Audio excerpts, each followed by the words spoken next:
우리 주변에 보면 유달리 남다른 신앙생활을 하시는 분들이 계세요. 기도를 해도 남다른 기도를 드리는 분이 계세요. 예배를 드려도 남다른 예배를 드리는 분들이 계세요. 똑같은 헌신이 아니에요. 남다른 헌신을 드리는 분들이 계세요. 저는 어쩌면 이 밤에 나오신 우리 사랑하는 성도님들,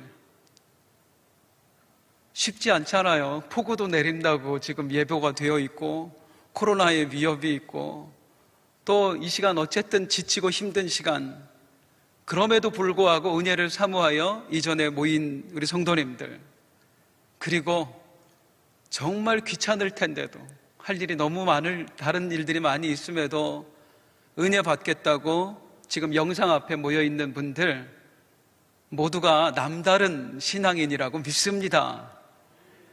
자, 그렇다면 남다르게 하나님을 사랑하고 남다르게 은혜를 사모하면서 신앙생활을 하는 사람들에게 하나님은 어떻게 해주실까요? 남다른 축복을 주실까요? 찬양이 있어요. 주가 일하시네, 주가 일하시네. 어떤 사람에게 주가 일하시네? 주께 아끼지 않는 자에게. 정말로 그렇게 되던가 말입니다. 정말로 주께 아끼지 않는 자에게 주가 일하심이 보여지던가 말입니다.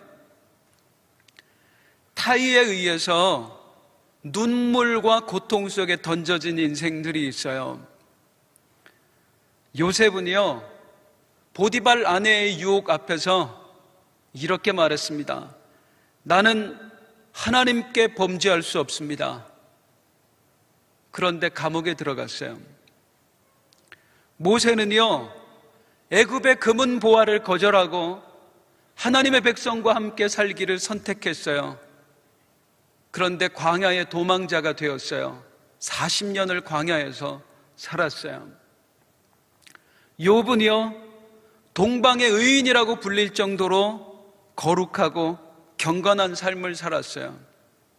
그런데 하루아침에 재산을 다 잃었고요, 사랑하는 자식들 전부를 하늘나라로 떠나보내야 했고요, 자기의 몸은 고칠 수 없는 병에 들었어요.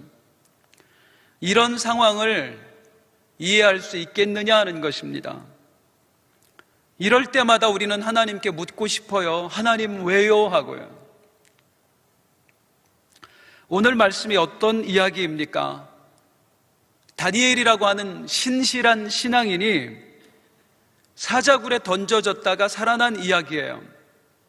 물론 살아나긴 했습니다. 그런데 다니엘이 왜 사자굴에 던져져야 됐지요? 남다른 신앙을 가졌기 때문이었어요. 죽을 줄 알고도 기도했어요. 그런데 그런 그에게 돌아온 결말은 사자굴이라는 환경이었단 말이죠. 어제 한 장로님과 대화를 나누게 되었습니다. 은퇴하신 장로님이세요. 장례식장에서 만났는데 그런 말씀하세요. 코로나 때문에 정말 사업하기를 힘들어하는 사람들, 우리 장로님께서 만나시게 된대요. 죽겠어요. 너무 힘들어요. 그럴 때마다 권면을 해주신대요. 다 지나갈 겁니다. 좋은 때가 또 올 겁니다. 그러니까 참고 견디십시오. 그러면서 저에게 하시는 말씀이, 목사님, 안 믿는 사람들은요, 어려우면 술자리에 갑니다. 그리고 우리 믿는 사람들은 어려우면 기도의 자리에 갑니다. 그런데 목사님, 성도도요, 진짜로 어려우면 기도 한마디가 안 나와요. 성도가 어려우면 기도의 자리에 가는데 너무너무 어려우면 그 자리에 가서도 기도 한마디가 안 나와요. 이게 우리 성도들의 삶입니다. 그런 말씀을 하시더라고요. 진짜 어려우면. 성도로 살아가는 우리들이요, 하나님을 믿는 우리들이요, 다니엘이 던져졌던 그 사자굴의 환경에 던져질 때가 있더란 말이죠. 금전적 어려움이라는 사자굴에, 질병이라고 하는 사자굴에, 가족의 아픔이라고 하는 사자굴에, 인간관계의 어려움이라고 하는 사자굴에, 성도임에도 불구하고 기도도 제대로 나올 수 없어 신음밖에 할 수 없는 그런 상황에 처할 때가 있는 거예요. 신앙인들에게도. 차라리 내가 무언가를 잘못했다 하면 이해라도 하지요. 하나님 죄송합니다. 그런데 아닐 때가 있는 거예요. 하나님 왜요 하고 싶을 때가 있는 거예요. 다니엘이 뭘 그렇게 잘못했어요? 기도한 죄밖에 없어요. 남들보다 깨끗하게 산 죄밖에 없어요. 그러면 주가 일하시네, 주가 일하시네, 주께 아끼지 않는 자에게가 돼야 되잖아요. 그런데 그렇지 않았단 말이죠. 왜 그렇게 하시는가? 하나님은 이제 그 해답을 얻기 위해서 성경 속으로 한번 들어가 보도록 하겠습니다. 먼저 다니엘이 사자굴에 빠지게 된 이야기를 다시 한번 정리해서 말씀드려 볼게요. 바벨론이 멸망했어요. 메대와 바사의 연합군에 의해서 멸망했어요. 이제 나라가 바뀌었습니다. 바사 제국이 되었습니다. 바사는요, 페르시아라고도 해요. 무려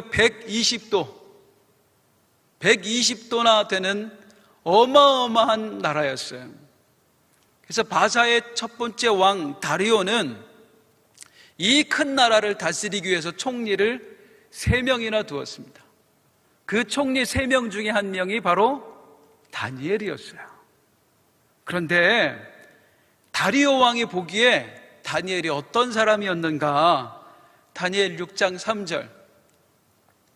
다니엘은 뛰어남으로, 왕이 보기에 너무 괜찮은 사람인 거예요. 너무 유능한 사람인 거예요. 그래서 바사왕 다리오는 3명의 총리 중에 다니엘을 수석 총리로 삼고자 했습니다. 그러자 다른 총리와 고관들이 다니엘을 시기하는 거예요. 인사청문회를 앞두고 다니엘의 비리를 캐고 다녔어요. 털어서 먼지 안 나는 사람 없을 테니까. 그런데 세상에 뭐 이런 사람이 있어요. 진짜로 털어서 먼지 안 나는 사람이 다니엘이었어요. 흠을 찾을 수가 없는 거예요. 그래서 국리 끝에 다니엘의 신앙심을 이용하기로 했습니다. 다니엘을 가만히 살펴보니까 이 사람이 매일 하루에 3번씩 예루살렘을 향한 창문을 열고 기도하더란 말이죠. 올커리, 그거면 되겠구나 해서 왕 앞에 갑니다. 법을 하나 만들자고 합니다. 아부를 떨면서 하는 말이, 왕이요, 앞으로 30일 동안 이 나라 이 백성이 오직 왕만 섬기게 하십시오. 만약에 왕이 아닌 다른 사람에게나 또 다른 신에게 찾아가서 구하는 자는 사자굴에 던져놓는다는 그런 법을 만드십시오. 그러니까 왕이 너무 좋은 거예요. 그래서 왕이 그 법을 만들도록 허락해 줬어요. 그랬더니 이 내용도 모자라서 그 고관들이, 다니엘의 대적들이 다짐을 하나 받는 거예요. 다니엘 6장 8절입니다. 금령을 하나 세우시고, 왕이요, 그 조서에 왕의 도장을 찍으십시오. 그래서 고치지 아니하는 규례를 하나 만드시는데, 다시 고치지 못하게 하옵소서. 뭐냐면은 이때의 바사국에 법이 하나 생겨요. 왕이 도장을 한번 찍으면 절대로 못 바꾼다. 왕의 도장이 찍힌 조서는 그대로 시행해야 된다. 그 왕이 죽어도 그 다음 왕 때에 반드시 시행해야 된다. 이런 법이 만들어져요. 누구를 겨냥한 법이에요? 다니엘을 겨냥한 법이에요. 자, 그런데 어떻게 됐어요? 다니엘이 어떻게 했어요? 6장 10절에 보니까 다니엘이 이 조서에 왕의 도장이 찍힌 것을 알고도 예루살렘을 향한 창문을 열고 하루 3번씩 무릎을 꿇고 기도했더라 그래요. 남다른 믿음이잖아요. 우리 목사님 표현하시는 그 유명한 알고도의 믿음이잖아요. 내가 죽을 줄 알고도 기도했어요. 그런데 이 남다른 믿음의 결과가 무엇이었습니까? 사자굴에 던져지는 거였어요. 오늘 말씀을 통해 크게 2가지를 함께 알아보고자 합니다. 첫 번째는 다니엘은 왜 죽을 줄 알고도 기도를 포기할 수 없었을까? 다시 말하면 도대체 무슨 기도였기에 그렇게 남다른 기도를 드릴 수밖에 없었는가 하는 걸 알아볼 거고요. 2번째로 하나님은 도대체 왜 이런 상황을 유도하셨을까? 아니, 남다른 신앙을 가진 다니엘을 왜 굳이 이 어려움에 처하게 하셨을까? 어차피 살려주실 거잖아요. 그럴 거면서 왜 굳이 사자굴에 들어가는 어려움을 허락하시느냐 하는 말이에요. 방치하셨느냐 하는 말이에요. 첫 번째 걸 먼저 알아보도록 하겠습니다. 다니엘은 왜 위험에 빠질 것을 알고도 죽을 것을 알고도 기도하였나? 다니엘서를 해석할 때 있잖아요. 꼭 염두에 둬야 될 게 있습니다. 그게 뭐냐면 다니엘서는 역사적인 순서대로 기록되지 않았다는 거예요. 다니엘서는 역사적인 순서가 막 섞여 있어요. 앞에 나오고 뒤에 나오고 앞에 있었던 이야기가 뒤에 나오고 막 그래요. 그러다 보니까 다니엘서를 이해한다는 게 생각보다 어려워요. 그런데 성경을 자세히 들여다보면 다니엘이 왜 그렇게 절실하게 기도했는지, 무엇을 위해서 그렇게 포기할 수 없어서 간절히 기도했는지를 알 수 있어요. 미리 죄송한 말씀 좀 드리겠습니다. 오늘은 성경 구절을 좀 많이 읽을 거예요. 원래 설교하다 성경 구절 많이 읽는 거 저도 좀 지겨워하거든요. 그런데 오늘은 꼭 필요한 말씀들이 있어요. 우리가 2 눈으로 확인하고 우리 입술로 꼭 고백해야 되는 구절들이 있어요. 그래서 좀 많이 읽을 거예요. 바라건대 성경 한 구절 한 구절 읽는 그 시간들이 지겨운 시간이 아니라 하나님께서 행하신 놀라운 일을 우리 눈으로 확인하고 입술로 고백하는 소중한 시간, 행복한 시간 되시길 주님의 이름으로 축원드립니다. 자, 다니엘이 알고도 기도했어요. 도대체 무엇을 위하여서 기도를 포기할 수 없었는가? 어떤 기도를 드렸는가? 성경에 나와 있거든요. 다니엘 9장 1절 2절 말씀. 자, 색깔 있는 글씨만 읽어보세요. 시작. 다리오가 왕으로 세움을 받던 첫 해 통치 원년에 예레미야에게 알려주신 그 연수를 깨달았나니 예루살렘의 황폐함이 70년 만에 그치리라. 다리오 왕의 통치 원년에 했습니다. 다니엘이 이때 무언가를 깨달은 거예요. 다리오 왕이 누구지요? 바벨론을 멸망시켰던 메데 바사 연합군의 초대 왕이에요. 다리오 왕은.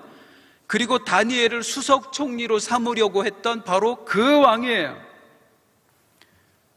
그래서 여기 다리오의 통치 원년에는 언제냐면 따져보면 이때예요. 다니엘이 사자굴에 들어가기 직전이에요. 다니엘이 사자굴에 들어가기 직전에 도대체 다니엘에게 무슨 일이 있었느냐? 깨달음이 있었다는 거예요. 어떤 깨달음이에요? 예레미야에게 알려주신 연수를 깨달았대요. 어떤 연수? 예루살렘의 황폐함이 70년 만에 그치리라. 너희의 포로 생활이 70년 만에 그치리라 하는 거를 사자굴에 들어가기 얼마 전에 다니엘이 깨달은 거예요. 자, 여기 예레미야에게 알려주신 연수라고 얘기했는데 그게 구체적으로 무엇을 말하는가? 지금으로부터 다니엘이 사자굴에 들어가기 70년 전에 예루살렘이 멸망했어요. 그때 예레미야 선지자가 남긴 편지가 있습니다. 예레미야 29장 1절 노란 글씨 시작. 예레미야가 예루살렘에서 이 같은 편지를 바벨론으로 끌고 간 포로 중 남아있는 모든 백성에게 보냈는데, 예레미야가 포로로 끌려가지 않고 남아있는 백성들에게 편지를 써서 보냈어요. 뭐라고 보냈냐? 그 내용이 29장 10절이에요. 노란 글씨 시작. 바벨론에서 70년이 차면 너희를 이곳으로 돌아오게 하리라. 이게 예레미야가 쓴 편지였어요. 하나님으로부터 받은 계시를 편지로 써서 백성들에게 알려준 거예요. 자, 잘 보세요. 바벨론에서 70년이 차면, 너희가 바벨론에서 포로 생활한 지 70년째가 되면 너희를 이곳으로 돌아오게 하리라. 그 포로에서 해방시켜 주리라 하는 거를 예레미야가 70년 전에 편지로 남겼다고요. 아니, 그런데 그 대단한 이야기를 다니엘은 왜 지금까지 깨닫지 못했는가? 왜 이제서야 다니엘은 깨닫게 되는가? 우리가 이제 새벽마다 예레미야서를 묵상하고 있지 않습니까? 예레미야는 선지자입니다. 그 당시 백성들에게 무엇을 전하고 다녔어요? 우리나라는 망할 것입니다. 하나님이 느부갓네살을 택했습니다. 느부갓네살 왕에게 항복하십시오. 바벨론의 포로가 되십시오. 이런 말을 전하고 다녔단 말이에요. 그래서 매국노 취급을 받았어요. 사람들은 다니엘을 인간 취급을 안 했어요. 거짓 선지자라고 생각을 했어요. 그랬던 다니엘이 예루살렘이 멸망했을 때에 편지를 남겼다고요. 그 편지가 예루살렘에 남아있는 사람들에게 읽혔고, 또 포로로 잡혀간 사람들에게도 읽혔어요. 포로를 여러 차례 잡혀가니까요. 퀴즈예요. 그 예레미야의 편지를 읽은 유다의 백성들이 화가 났을까요? 화가 났을까요? 그래요. 제 퀴즈는 쉽습니다, 항상. 또 그 편지를 찢어버리고 싶었을까요? 찢어버리고 싶었을까요? 찢어버리고 싶었어요. 이 편지를 쓰레기 취급했어요. 당시 사람들은 예레미야를 인간 취급을 안 했다니까요. 그 와중에 특별한 몇 사람이, 사람들이 다 예레미야의 편지를 갖다 버릴 때에 그 편지를 간직했던 사람들이 있어요. 그런데 내놓질 않는 거예요. 예레미야는 매국노이니까. 그랬다가 그것이 다니엘의 손까지 온 모양이에요. 다니엘이 예레미야의 편지를 읽게 되었는데 세상에 놀라운 게 적혀 있는 거예요. 예레미야가 활동할 당시에 다니엘은 어린애였거든요. 그래서 어른들이 말하는 것만 듣고 왔거든요. 예레미야는 나쁜 놈이야, 매국노야. 그랬는데 70년 만에 읽어본 예레미야의 글이 놀라운 거예요. 다니엘이 보니까 거기에 뭐가 써 있어요? 바벨론의 멸망이 기록되어 있는 거예요. 70년 있으면 멸망하리라. 그때 드디어 다니엘이 깨닫는 겁니다. 뭘? 예레미야는 진짜 선지자였구나. 예레미야가 전한 것이 정말 하나님이 하신 말씀들이었구나. 그걸 깨닫는 거예요. 지금까지는 생각도 못했어요. 바벨론이 망할 줄은. 바벨론은 그 당시 세계 최강 대국이었거든요. 오늘날 한번 생각해 보세요. 미국이 망한다는 걸 상상할 수 있겠어요, 우리가? 당시에 바벨론이 그런 나라였어요. 그런데 바벨론이 진짜로 망했어요. 그게 예레미야의 글에 이미 적혀 있는 거예요. 그제서야 예레미야 선지자가 참 선지자였고 그의 말이 하나님의 말씀이었구나 하고 보니 예레미야의 글이 다니엘의 눈에 새롭게 들어옵니다. 바벨론에서 70년이 차면 바벨론이 망하는 것뿐만이 아니라 너희 이를 예루살렘으로 돌아오게 하리라 하셨구나.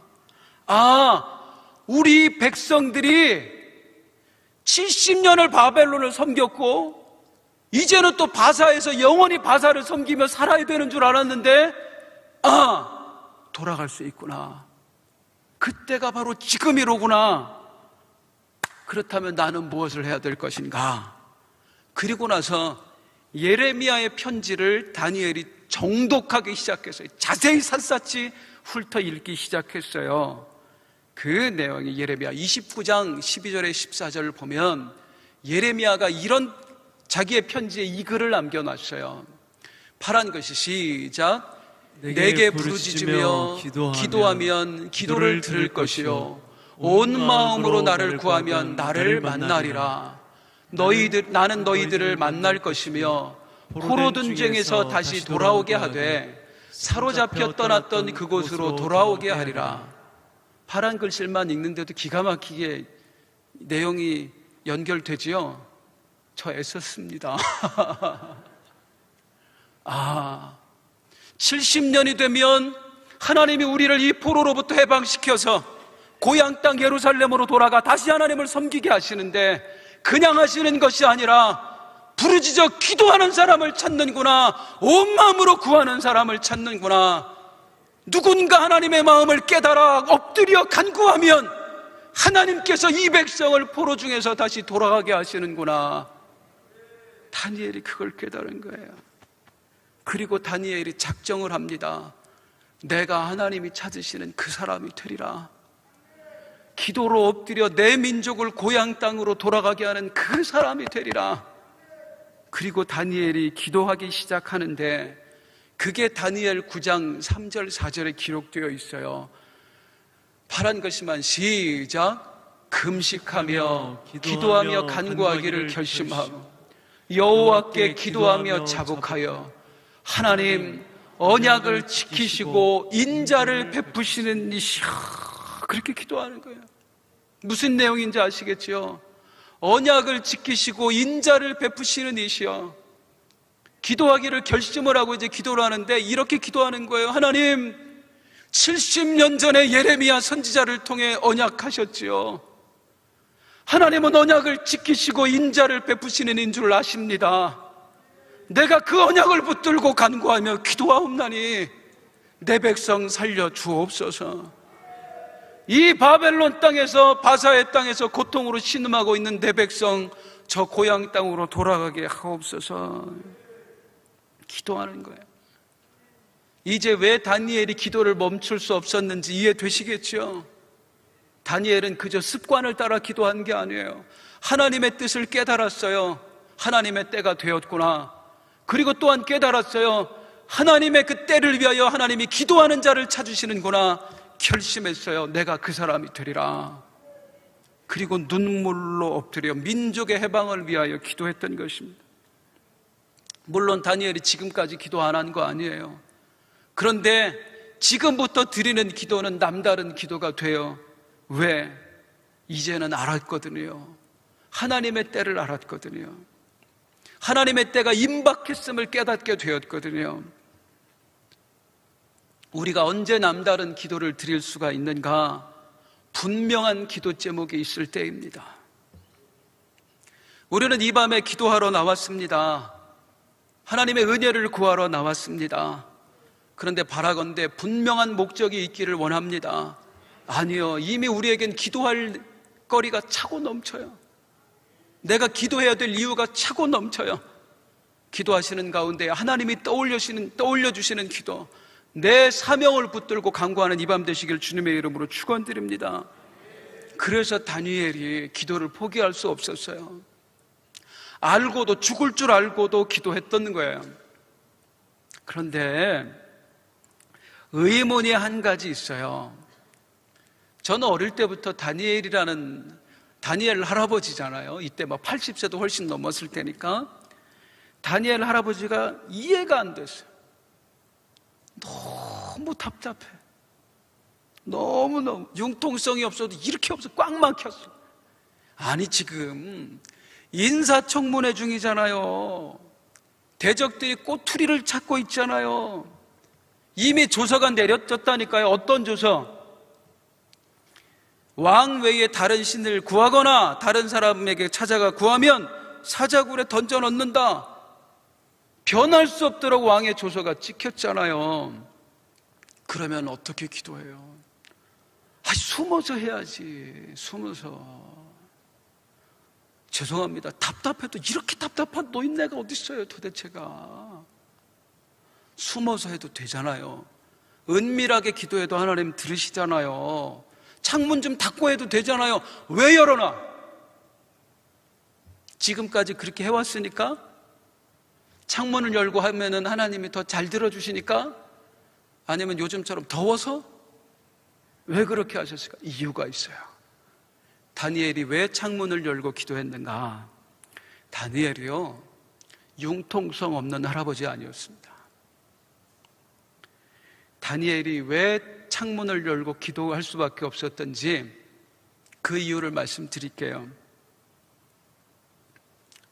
과거에 솔로몬 왕이 예루살렘 성전 건축을 마쳤습니다. 그리고 건축에 마쳐진 이 성전을 하나님께 드리는 낙성식을 거행하죠. 그 낙성식에서 솔로몬 왕이 하나님께 드려졌던 기도가 있어요. 이게 다니엘의 기도와 연결되기 때문에 반드시 확인해야 돼요. 재밌을 겁니다. 한번 보겠습니다. 솔로몬 왕이 지금으로부터 수백 년 전에, 다니엘로부터 수백 년 전에 어떤 기도를 드렸나? 열왕기상 8장 46절에서 50절에 보면 솔로몬 왕이 걱정이 되었던 거예요. 기도하는 중에 하나님의 영에 사로잡혀서 어쩌면 예언적인 기도를 드리고 있는데, 근데 하나님, 내 후손들 중에 혹시 누군가가 범죄하는 사람이 나와 하나님을 잊어버리고 범죄하는 사람이 나올 것 같아 기도를 드립니다 하면서 솔로몬 왕이 뭐라고 기도하냐면, 파란 글씨 시작. 그들이 주께 범죄함으로 그들을 적국에게 넘기심에 적국의 땅으로 끌어간 후에 사로잡혀간 땅에서 스스로 깨닫고 돌이켜 주께 간구하기를. 일단 여기까지 놔두고요. 잠시만요. 앞에요. 다시요. 하나님, 우리 후손들 중에 하나님을 잊어버리고 우상 숭배하는 자들이 나올 것 같습니다. 그런데 만약에 그렇다면 그때에 하나님이 범죄한 그들을 멸망시켜서 적국의 나라로 포로로 끌려가게 하신다면, 그때에 혹시라도 그들이 스스로 돌이켜 누군가 일어나 깨닫고 간구하는 자가 있거든. 솔로몬 왕이 기도하는 거예요, 지금. 그 다음 뭐라고 하는지 한번 보세요. 48절, 49절 시작. 그들의 조상에게 주신 땅, 주의 이름을 위하여 건축한 성전 있는 쪽을 향하여 기도하거든 그들의 기도와 간구를 들으시고 해요. 솔로몬이 이렇게 기도하는 거예요. 그들이 민족의 회복을 위하여, 해방을 위하여 기도할 때에 그냥 기도하는 것이 아니라 지금 성전 건축하고 낙성식하면서 드리는 기도란 말이에요. 그들이 하나님이 조상에게 주신 이 땅 예루살렘, 시온산, 그리고 주의 이름을 위하여 건축한 이 성전, 이곳을 바라보며 그들이 기도하거든 그들의 기도와 간구를 들어주옵소서. 그리고 이렇게 해주세요. 솔로몬이 기도하는데 50절이에요. 용서해 주시고 허물을 사하여 주시고 사로잡아간 자 앞에서 그들이 불쌍히 여김을 받게 해주세요. 사로잡아간 그들의 마음을 감동시켜 주세요. 이게 솔로몬이 했던 기도예요. 다니엘이 이 솔로몬 왕의 기도를 기억했던 겁니다. 예레미야의 편지 글을 읽고. 그래서 다니엘이 솔로몬 왕의 기도 내용 그대로 죽을 줄 알고도 예루살렘을 향하여 성전 쪽으로 난 창문을 열고 간구하며 기도했던 거예요. 하나님, 수백 년 전 우리의 조상 솔로몬 왕께서 하나님의 주신 감동에 따라 그렇게 기도했고 하나님이 그에게 그 기도를 들어준다 응답하지 않았습니까? 이 나이 많아 늙은 다니엘, 이 연약한 종이 그 옛날 솔로몬 왕의 기도를 기억하여 그대로 간구합니다. 어쩌면 내가 죽을 것 나도 압니다. 이렇게 기도하면 내가 사자굴에 들어갈 건 나도 압니다. 그러나 하나님, 그 솔로몬의 왕에게 하셨던 언약을 내가 기억하며 하나님도 그와의 하셨던 언약을 잊어버리지 않으신 줄 알고 내가 하나님께 간구하며 기도하옵나니, 그 다니엘 9장 4절 다니엘의 기도, 언약을 지키시고 인자를 베푸시는 이시여, 이 종이 하나님의 언약을 따라 성전을 향하여 간구하며 기도하옵나니, 죽을 줄 알고도 죽음을 무릅쓰고 간구하며 기도하옵나니 내 백성 살려 주옵소서, 내 백성 해방시켜 주옵소서. 이게 다니엘이 기도를 포기할 수 없었던 이유고, 다니엘이 성전을 향해 창문을 열고 기도했던 이유예요. 융통성이 없어서 그랬던 게 아니에요. 하나님의 마음을 품고 애절한 마음으로 백성의 해방을 위하여 간구했던 거예요. 그리고 그 다음 이 다니엘의 9장에 나오는 다니엘의 기도를 계속 살펴보면요, 열왕기상 8장에 나오는 솔로몬 왕의 기도와 엄청나게 닮아 있습니다. 꼭 한번 기회가 되시면 살펴보세요. 그 솔로몬 왕의 기도를 그대로 인용하면서 우리 민족을 애굽에서 해방시켜 주신 하나님, 또 한번 그 기적을 일으켜 주세요. 그렇게 기도하는 거, 언약을 붙들고 기도하는 거예요. 사랑하는 성도님들, 이제 아시겠죠? 왜 다니엘이 그렇게 목숨 걸고 기도해야 됐는지, 왜 죽을 줄 알고도 예루살렘 성전을 향하여 창문을 열고 기도했는지, 왜 다니엘이 그토록 남다른 기도를 드려야 했는지. 그에겐 남다른 기도가 있었어요. 기도 제목이 있었어요. 하나님의 뜻이 이루어지는 것, 내 백성이 구원받는 것, 그리고 다시 하나님의 성전에서 이 백성이 하나님을 예배하는 것, 그것을 위해서 자기의 생명을 바친 기도를 드렸던 겁니다. 다니엘이. 사실은 다니엘의 기도에서 감동받는 거 무엇이냐면, 다니엘은 이렇게까지 기도하지 않아도 되는 사람이었다는 겁니다. 가만히 있어도 세계에서 가장 큰 나라의 3대 총리 안에 들어가는 사람. 가만히 있어도. 먹고 사는데 전혀 지장 없다고요. 나뿐만이겠어요. 내 아들, 내 손주 생각하면 이대로 사는 게 제일 좋아. 그런데 모세가 그러했던 것처럼 애굽의 궁궐에서 사는 것보다 하나님의 백성과 함께 거하는 것을 선택했던 것처럼, 다니엘은 내 안위보다도, 내 자식들의 안위보다도, 내 가문이 존속하는 것보다도 하나님의 뜻을 이루는 것이 더 소중했어요. 내 민족을 살려내는 것이 더 소중했어요. 오늘 하나님께서 이 땅에 있는 교회들을 바라보시면서 그런 사람 찾고 계시지 않을까? 그런 사람. 누가 내게 부르짖어 저들을 구원케 할까? 누가 나를 위해 가서 나의 사랑을 전할까? 바라건대 나중에 내 마음이 어떻게 될 망정, 지금 예배하는 이 시간, 주님, 내가 그렇게 되길 원합니다. 다짐할 수 있는 우리가 되길 주님의 이름으로 축원합니다. 자, 다니엘이 하나님의 뜻을 깨달았어요. 그리고 하나님의 뜻을 붙들고 목숨 걸고 기도했어요. 그러자 하나님께서 응답을 주시는데요, 감동이에요. 감동이에요. 다니엘 9장에 이제 다니엘이 기도했던 내용들이 쭉 나오잖아요. 그리고 나서 곧바로 21절에서 23절.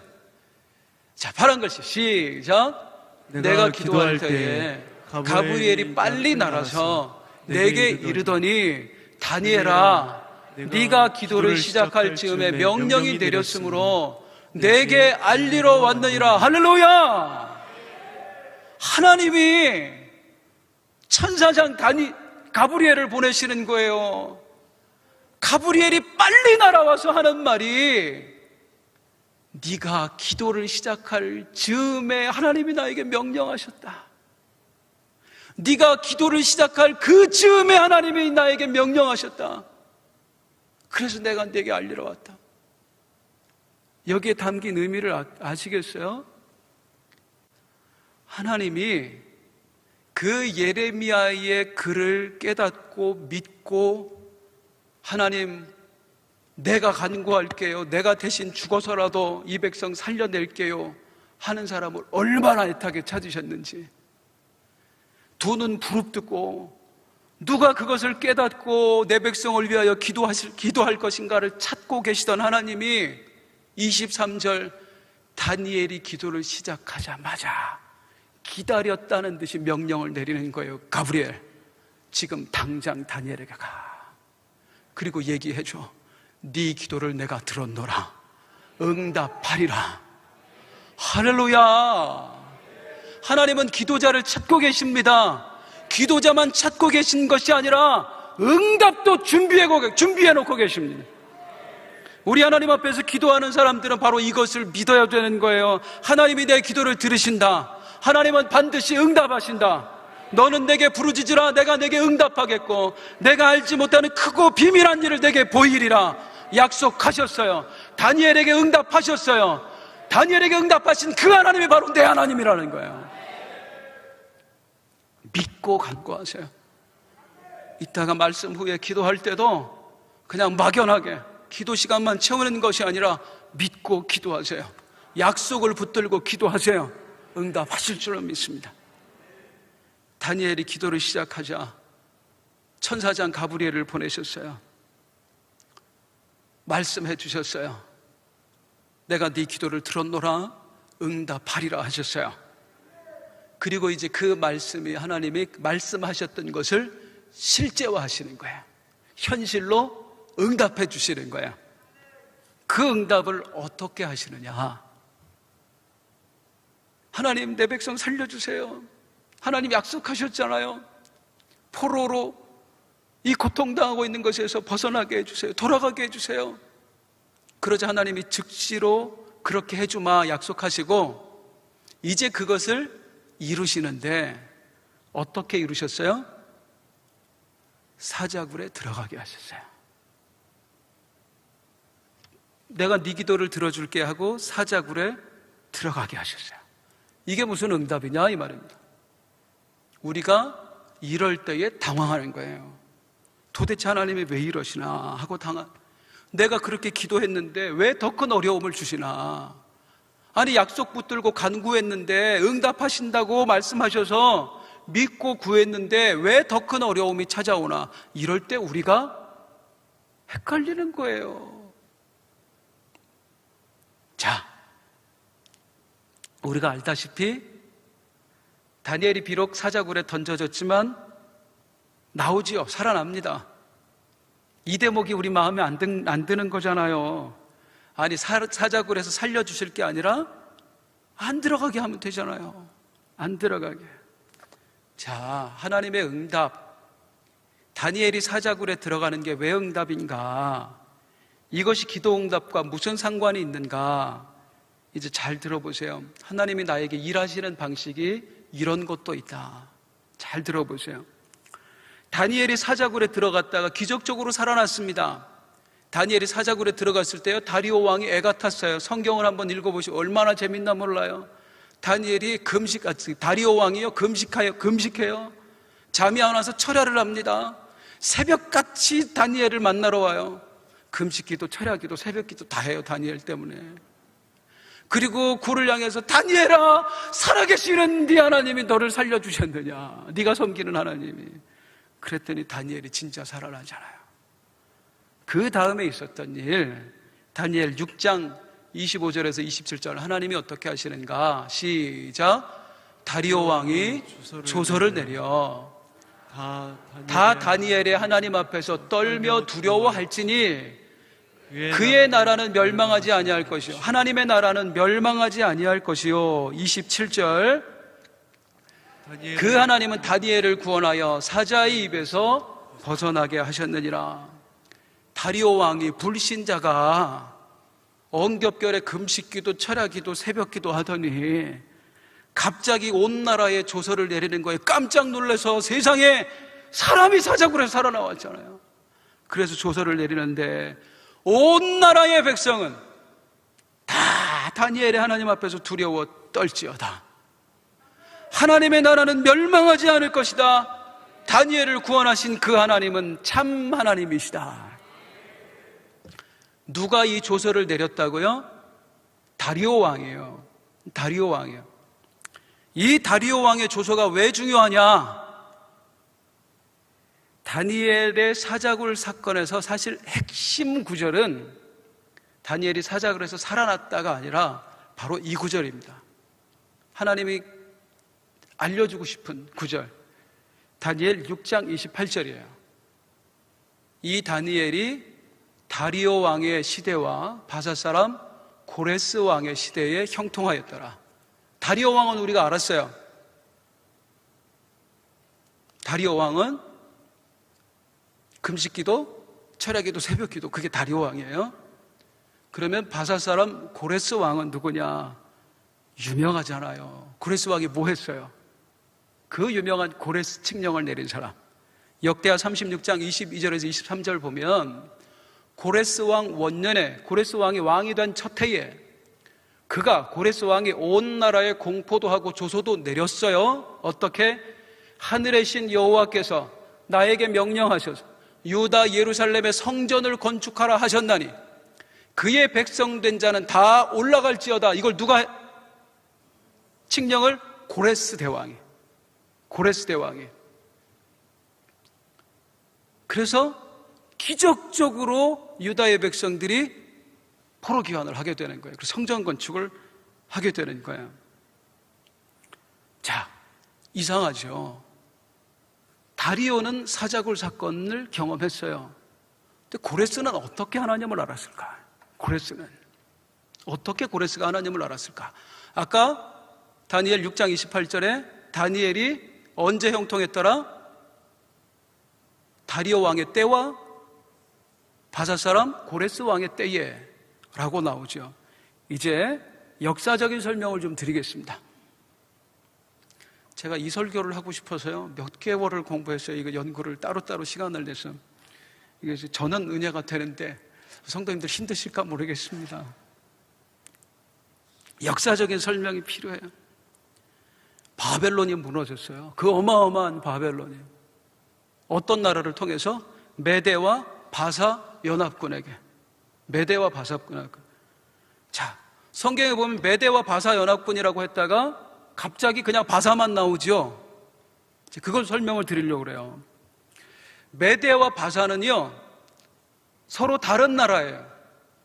그런데 한 나라처럼 여겨져요. 왜냐하면 민족이 같거든요. 민족이 같은 민족이에요. 우리나라 한반도에 고구려, 신라, 백제 사람이 살고 있었잖아요. 서로 다른 나라지만 같은 민족이잖아요. 메대와 바사가 그랬어요. 그런데 민족도 같은 민족이지만 원래는 메대가 좀 더 큰 나라였고 바사가 작은 나라였고 뭐 이게 역사적으로 계속 되다가 아예 한 나라처럼 돼버렸어요. 왜 그랬냐면 메대의 왕족들과 바사의 왕족들이, 우리로 말하면 백제 왕족과 신라 왕족이 서로 왕족들끼리 결혼을 시키는 거예요. 메대 공주하고 바사의 왕자하고 결혼을 시키고 또 반대로 결혼을 시키고, 이게 몇 차례 계속되다 보니까 나중에 어떤 일이 발생하죠? 나라는 다른데 왕들은 다 친척이야. 왕족들은. 그래서 메대와 바사가 연합하게 되는 거예요. 자, 메대와 바사가 마지막으로 연합해서 바벨론을 물리쳤을 때 메대의 왕이 다리오였고요, 바사의 왕이 고레스였어요. 이 두 사람도 친척이었을까요? 친척이었을까요? 친척이었어요. 다리오가 고레스의 외삼촌이에요. 뿐만 아니라 예전에는 가족들끼리도 결혼을 하니까 외삼촌이면서 장인어른이야. 이해되시겠지요? 그러니까 다리오하고 고레스의 관계는 장인과 사위의 관계예요. 삼촌과 조카의 관계예요. 둘이 힘을 합쳤는데, 힘을 합친 당시에 메대 바사 중에 어느 나라가 힘이 셌을까요? 바사의 힘이 훨씬 더 셌습니다. 고레스의 힘이 훨씬 더 막강했습니다. 그리고 둘이 힘을 합쳐서 바벨론을 무너뜨렸어요. 어느 나라가 더 힘이 세다고요? 바사가. 어떤 왕이 더 힘이 세요? 고레스가. 그런데 바벨론을 물리친 이 연합국의 초대 왕은 누가 돼요? 다리오가 되는 거예요. 왜? 아까 말씀드렸잖아요. 장인어른이라니까. 근데 더 중요한 일이 있습니다. 다니엘 5장 31절. 고레스가 만만한 사람이 아니에요. 그때의 다리오가 몇 살? 62세였더라. 이때 62세면 오늘날 80도 훨씬 넘었습니다. 그러니까 고레스는 사실 세계사에도 보면은요, 다리오의 이름이 나오지 않아요. 고레스가 바벨론을 함락시켰다고 나와요. 고레스가 훨씬 더 대단한 사람이에요. 그런데 고레스가 보니까 만약에 여기서 자리 다툼을 하면 바사와 연합이 깨진단 말이죠. 그래서 어떻게 하나 보니까 양보해도 될 것 같아. 왜? 어차피 장인어른이고 물려줄 사람이 나밖에 없고 거기다가 몇 년 못 살 것 같으니까 다리오 왕에게 장인어른이 왕하십시오. 나는 나중에 해도 됩니다. 했던 거예요. 이해되시겠지요? 실제로 다리오가 2년 있다 죽습니다. 고레스의 예상대로 2년 있다 죽고 고레스가 왕위에 올라요. 자, 이때가 다니엘이 사자굴에 들어갈 당시의 역사적인 상황이라는 거예요. 그러면 보세요. 왕위에는 누가 앉아 있어요? 다리오가 앉아 있어요. 그런데 이 바사국의 실질적인 왕은 누구예요? 고레스예요. 다리오는 힘이 없어요. 명목상의 왕일 뿐이에요. 이런 표현 죄송합니다만은 바지사장이다 그 말이에요. 진짜 바사국의 왕은 고레스였습니다. 이게 무슨 말이냐? 다리오 왕이 조서에 도장을 찍고 싶어도 고레스의 허락이 없이는 못 찍는다 이 말이에요. 다리오는 자기 마음대로 할 수 있는 게 없어요. 전부 다 고레스의 허락을 받아야만 되는 게 이 당시 역사적인 상황이었어요. 그게 무슨 말이냐? 조금 전에 다니엘이 사자굴에 살아났잖아요. 그때 다리오가 조서를 내렸잖아요. 무슨 조서? 모든 백성은 다니엘을 살리신 하나님을 떨며 두려워하라. 이 땅에 하나님은 누구밖에 없다? 여호와 하나님밖에 없다. 그 조서를 다리오가 내렸는데 고레스의 허락이 있었을까요? 있었을까요? 고레스의 허락이 없으면 조서를 못 내린다니까요, 이 당시에는요. 그렇게 보면 이렇게 유추할 수 있죠. 다니엘이 사자굴에서 살아난 것을 고레스도 알았던 겁니다. 눈으로 봤던지 아니면 보고를 받았던지. 세상에 총리 대신 하나가 죽었다가 살아나고 나머지 전부 다 숙청되는 걸 진짜 실세 왕인 고레스가 몰랐다는 게 말이 돼요? 그리고 그걸 안 캐봤겠어요? 그 모든 사건을 똑똑히 고레스가 체험을 한 거예요. 그게 감동이 되었던 거예요, 고레스에게. 아, 다니엘이 믿는 하나님이 진짜 하나님이구나. 다니엘은 진짜 하나님 앞에 사로잡힌 사람이구나. 그래서 다리오 왕이 죽었을 때에 자기가 왕위에 오르면서도 다니엘 그 나이 많은 노인에게, 90이 다 된 노인에게 부탁해요. 나를 위해 일해 주시오. 그래서 1년 동안 다니엘이 고레스를 위해 조정해 나갑니다. 자, 내가 사자굴에 들어갈 때는 몰랐어요. 그저 죽기를 각오하고 들어갔을 뿐이에요. 정말로 죽는 줄 알았어요. 그런데 하나님은 내가 사자굴에 들어가기 전에 이미 계획하고 계셨던 거 있죠. 내가 이 다니엘을 살려내어 고레스의 마음을 감동시키리라. 그 고레스를 통하여 나 여호와가 살아있음을 믿게 하리라. 그리고 그로 하여금 이스라엘 백성을 해방시키는 조서를 내리게 하리라. 우리 하나님 대단하신 하나님이에요. 치밀하신 하나님이에요. 하나님이 얼마나 치밀하신 분인가를 알 수 있는 대목이 하나 있어요. 아까 제가 기억하시라고 말씀드렸어요. 신하들이 다니엘을 모함하기 위해서 그때 만들었던 법이 있다고 그랬죠. 무슨 법? 왕이 한번 도장을 찍으면 절대 못 바꾼다. 대를 이어서라도 지켜야 된다. 이걸 사실은 저들은 다니엘을 죽이려고 그 법을 만든 거거든요. 억지로. 우리 하나님이 그걸 바꿔서 역전시키시는데요. 이스라엘 백성들이, 유다의 백성들이 포로 귀환합니다. 성전을 짓다가 방해로 인해서 성전 건축이 멈춰지게 돼요. 그 성전 건축이 멈춰진 사이에 고레스 왕이 죽어. 그 명령을 내린, 성전 지으라고 명령을 내렸던 왕이 죽어요. 16년 후에 다시 성전을 짓는데 누구도 도와주지 않아. 그때 총독이 그 당시 왕에게 편지를 보내요. 그 16년 전에 고레스 왕이 내린 조서가 있습니다.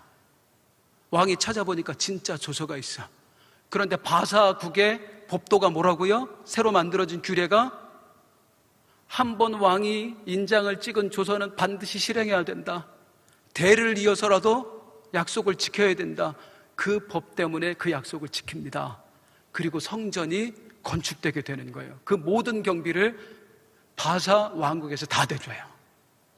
그러니까 하나님은 저들이 악한 방법으로 하나님의 백성을 죽이기 위해서 만든 법까지도 하나님은 이용하셔서, 선용하셔서 당신의 일을 이루시더라.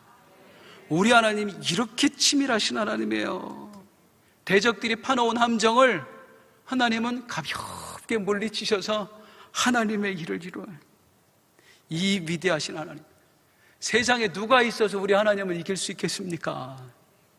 자, 우리는 오늘 다니엘서를 통해서 하나님의 음성을 들었습니다. 다니엘이 남다른 기도를 드려야 했던 이유, 왜요? 남이 못 본 것을 보았기 때문이에요. 남들이 듣지 못한 것을 들었기 때문이에요. 예레미야의 글 남녀들 눈에 안 보였는데 다니엘의 눈에는 보였어요.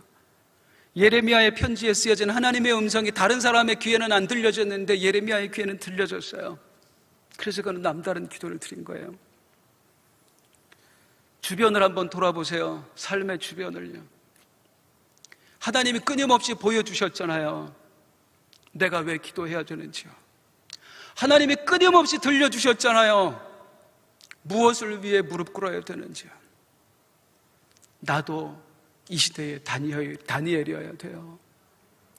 내 가족을 위해서, 우리 교회를 위해서, 조국 교회를 위해서, 이 나라, 이 땅, 이 민족을 위해서 하나님이 나에게 들려주신 음성이 있어요. 내 마음에 주신 감동이 있어요.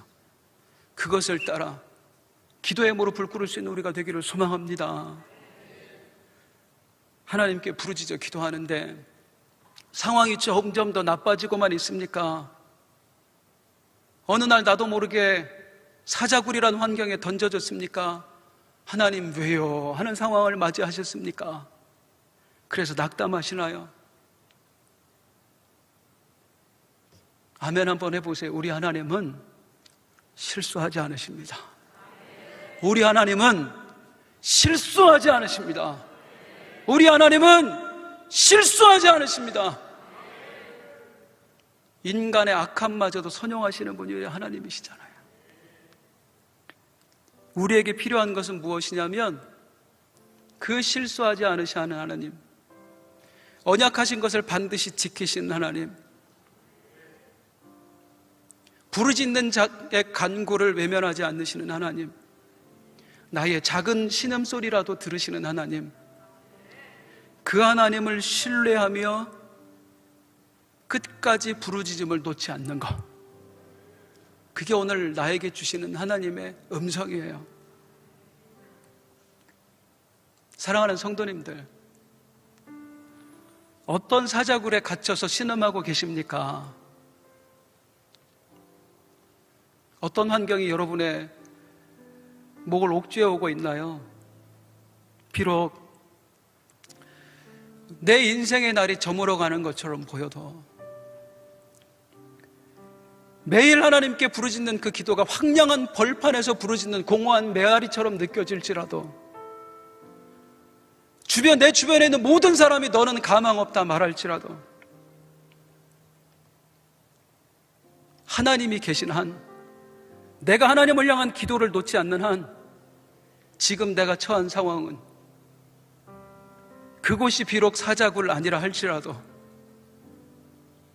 거기에 하나님의 일하심이 담겨 있습니다. 그 억울한 때가, 그 고난의 때가 하나님의 때인 줄로 믿습니다. 그것을 찾는 이 밤이기를 소망합니다. 날이 저물어 갈 때, 빈들에서 걸을 때,